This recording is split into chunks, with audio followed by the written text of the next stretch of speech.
जब चिता राख चिंगारी से धुधकत तन की अंगारी से सोला निकलल धधकल फैलल बलिया का क्रांति पुजारी से घर घर में ऐसन आग लगले भारत के सूतल भाग जगले अंग्रेजन की पलटन सारी बैरक से भाग चलल अंग्रेजन की पलटन सारी बैरक से भाग चलल।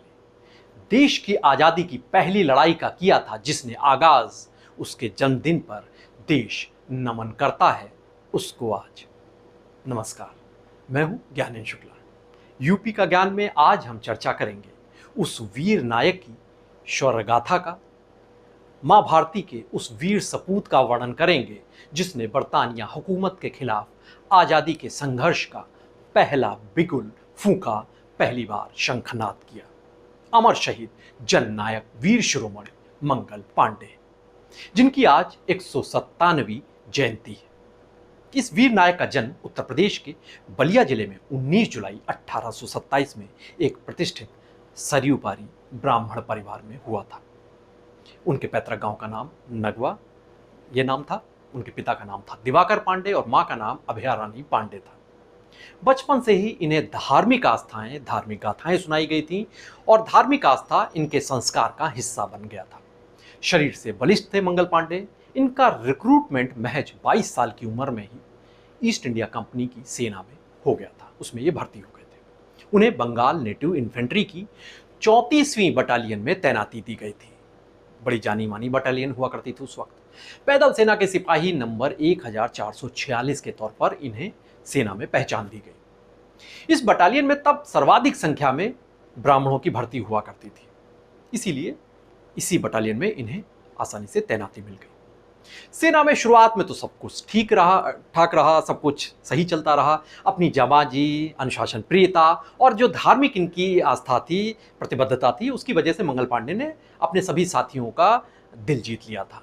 लेकिन इसी बीच एक घटना हुई। ब्रिटिश हुकूमत ने एक इनफील्ड राइफल इसी बटालियन में यहाँ पर भेजी। उस वक्त की ये बड़ी सटीक और आधुनिक हथियार के तौर पर इसकी गिनती हुआ करती थी। लेकिन इस बंदूक को चलाने में जो गोली भरने की प्रोसेस थी वो पुरातन थी। दरअसल इसके लिए जब बंदूक चलाना होता था तो जो कारतूस थे उसे दांतों से खोलना होता था। इसी बीच ये जानकारी सामने आई कि ये जो कारतूस होते हैं जिन्हें दांतों से खोला जा रहा है, ये गाय और सुअर के मांस का इसमें इस्तेमाल होता है। जाहिर सी बात है, बेहद धार्मिक प्रवृत्ति के मंगल पांडे को ये बात अखरी, और क्योंकि इसकी वजह से उनकी जो आस्था थी, धार्मिक आस्था थी, खासतौर से उस पर आघात पहुंचा था, चोट पहुंची थी। बटालियन के बाकी जो सैनिक थे वो भी इसी वजह से आहत थे। उन्हें भी ये बात पसंद कतई नहीं आई थी। धीरे धीरे असंतोष पसरता जा रहा था, नाराजगी बढ़ती जा रही थी। लेकिन अंग्रेज अफसरों से शिकायत कौन करे, ये हिम्मत कोई नहीं जुटा पा रहा था। लेकिन मंगल पांडे इस मुद्दे को लेकर लगातार मुखर होते जा रहे थे और अपने साथियों से मना कर रहे थे। इसके इस्तेमाल को लेकर अपनी नाराजगी का इजहार खुलेआम करने लगे थे। आखिरकार 29 मार्च 1857 के दिन मंगल पांडे ने ब्रिटिश हुकूमत के खिलाफ मोर्चा खोल ही दिया। ब्रिटिश इतिहासकार रोजी लिलवेलन जोन्स, इनकी किताब है the great uprising in India 1857-58 untold stories Indian and British. इसमें इन्होंने लिखा है कि 29 मार्च की शाम मंगल पांडे यूरोपीय जो सैनिक थे उन सैनिकों के बैरकपुर छावनी की तरफ आने की खबर जब उन्हें मिली तो काफी बेचैन हो गए। उन्हें आशंका होने लगी कि ये यूरोपीय सैनिक किसी मकसद से यहां पर आ रहे हैं और ये शायद भारतीय सैनिकों को सबक सिखाने के लिए, उन्हें मारने के लिए आ रहे हैं, क्योंकि वो कारतूस का इस्तेमाल करने से वो मना कर रहे हैं भारतीय सैनिक। कि में वैगनर ने अपनी किताब the great fear of 1857 rumours, conspiracies and making of the Indian uprising, इस किताब में लिखा है कि शाम के 4 बजे थे और मंगल पांडे बैरकपुर में परेड मैदान में अपने तंबू में बैठे हुए थे, बंदूक साफ कर रहे थे। और इन्हें जैसे ही सूचना मिली कि यूरोपीय सैनिक आ रहे हैं, तभी वो अपनी ऑफिशियल जैकेट, टोपी और धोती पहनकर तंबू से बाहर आए और क्वार्टर गार्ड की बिल्डिंग के करीब परेड ग्राउंड की तरफ दौड़ लगा दी उन्होंने। ब्रिटिश अधिकारियों ने जब मंगल पांडे को ऐसा करते देखा तो उन्हें काबू करने की कोशिश की गई। इस पर मंगल पांडे ने सार्जेंट मेजर विल्सन और एडजुटेंट लेफ्टिनेंट बेपेंडे बाग इन पर हमला कर दिया। इसके बाद नाराज होते हुए जनरल ने मंगल पांडे की गिरफ्तारी का हुक्म जारी कर दिया, फरमान सुना दिया। उस समय शेख पलटू के अलावा जो बाकी सैनिक थे, इस शेख पलटू नाम के सैनिक ने ही खाली बाकी सैनिकों ने विरोध किया था, ये अंग्रेजों के समर्थन में आ गया था। जो उसके मुताबिक मंगल पांडे की तलवार से सार्जेंट मेजर और एडजुटेंट गंभीर तौर से जख्मी हो गए थे। इस दौरान यही एक हिंदुस्तानी सैनिक था, शेख पलटू, जिसने आकर ब्रिटिश सैन्य अधिकारियों को बचाव करने की कोशिश की थी और बचाव करने के लिए उसने मंगल पांडे से ये भी कहा था कि उन पर वार नहीं करे। उसने रोकने की भी कोशिश की थी, लेकिन मंगल पांडे ने पलटू पर भी वार किया था। इसके बाद शेख पलटू ने वहां पर जमादार ईश्वरी पांडे था, उससे कहा कि मंगल पांडे को पकड़ने के लिए 4 सैनिक तुरंत भेजे। तो इस पर ईश्वरी पांडे ने पलटू को अपनी बंदूक दिखाते हुए धमकाया कि अगर मंगल पांडे को भागने नहीं देंगे तो फिर वो गोली चला देगा। ईश्वरी पांडे ने कहा पलटू शेख से। इस पर पलटू ने बाद में अपने बयान में कहा था कि वो घायल होने के कारण मैंने उसे जाने दिया, यानी मंगल पांडे को जाने दिया था। इतिहासकार जोन्स लिखती हैं कि घुड़सवार और कई पैदल सैनिक घेरा बनाकर मंगल पांडे की ओर उन्होंने बढ़ना शुरू कर दिया था। जब ये देखा और भारतीय जो बाकी सैनिक थे वो मंगल पांडे के समर्थन में नहीं आए, सब कुछ देखकर मंगल पांडे ने अपनी बंदूक की नाल को अपने सीने में लगाया और पैर के अंगूठे से ट्रिगर दबा दिया। गोली चली, उनकी जैकेट और कपड़े जलने लगे, वो जमीन पर गिर गए, बुरी तरह घायल हो गए। हालांकि चोट इतनी गहरी नहीं थी कि उनकी जान जाती। इसके बाद घायल हालत में ही उन्हें गिरफ्तार किया गया और उन पर कोर्ट मार्शल चलाया गया। 18 अप्रैल को उन्हें फांसी पर चढ़ाने का फरमान जारी कर दिया गया, ये सजा सुना दी गई।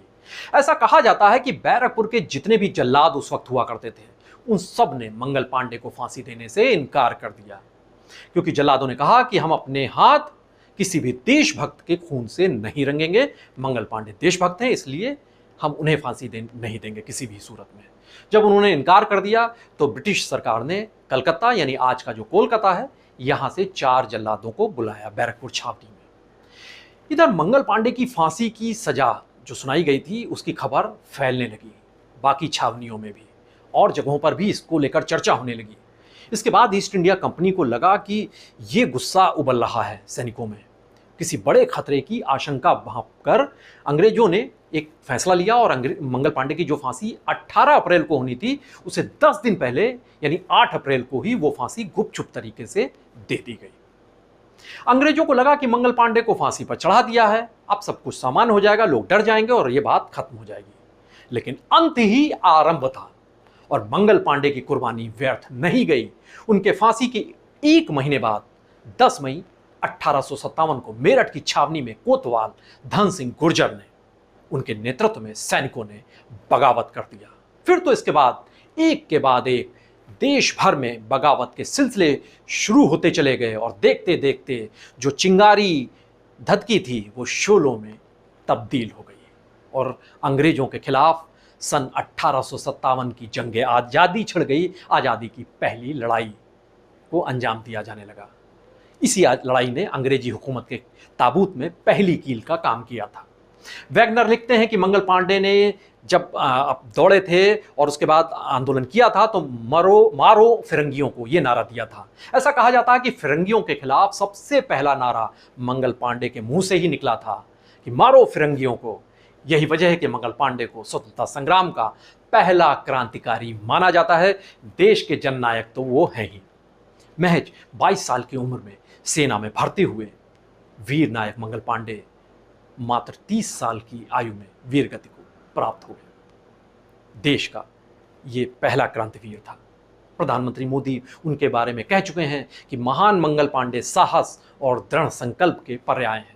उन्होंने इतिहास के बेहद कठिन समय में देशभक्ति की चिंगारी जलाई और जाहिर सी बात है यही चिंगारी बाद में शोला बनी और फिर ब्रिटिश हुकूमत का वो साम्राज्य ढह गया जो कभी जिसका सूरज डूबता ही नहीं था। आज उनकी 197वीं जयंती है और बलिया का ये लाल अंग्रेजों का बन गया था काल। आज उनकी जन्म दिवस पर, उनकी जयंती पर हम उन्हें नमन करते हैं। नमस्कार।